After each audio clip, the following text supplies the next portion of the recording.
त्यांनी प्रामाणिकपणे कबूल करायला पाहिजे होतं, पण त्यांनी ते कबूल केलेलं नाहीये। आणि मुंबई सारख्या मोक्याच्या जमिनी, धारावी आहे, आमच्या पार्ल्यातली एअर इंडियाची एवढी मोठी कॉलनी आहे ती सगळी जमीन आहे, वरळी डेअरीची जमीन आहे, हे अदानी अंबानी लोढा अशा लोकांना हे सगळे गशात घालण्याचं सगळं सुरू आहे। आणि ह्याच्याबद्दल मात्र चित्रा वाघ काहीही बोलत नाहीत।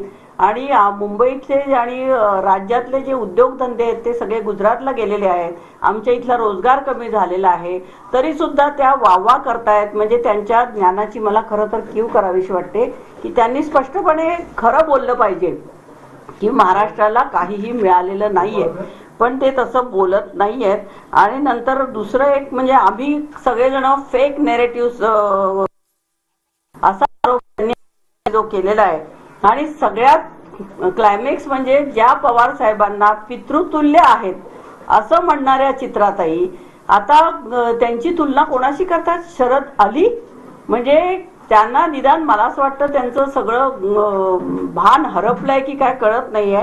आणि त्या कोणाशी तुलना करतायत?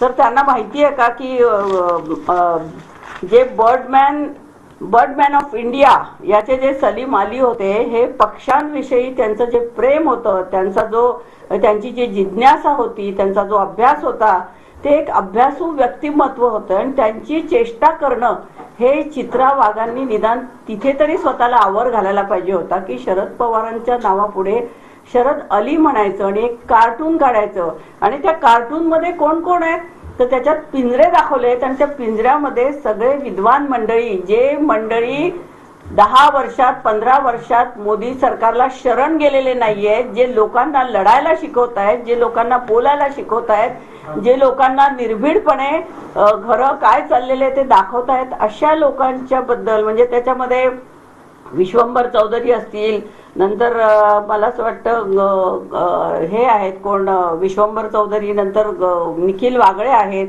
अनेक लोक आहेत। म्हणजे मला चित्रा त्यांना सांगायचे आहे की भारत जोडो यात्रेनंतर असंख्य लोक म्हणजे जे सेवाभावी संस्था आहेत, ज्या संघटना आहेत, जे वैयक्तिक लोक आहेत, असे 500च्या वर संघटना, त्याच्यामध्ये असीम सरोदे असतील, विश्वंभर चौधरी असतील, तुषार गांधी आहेत, उल्का महाजन आहेत, अशा अनेक लोक जोडले गेलेले आहेत, असंख्य लोक। आणि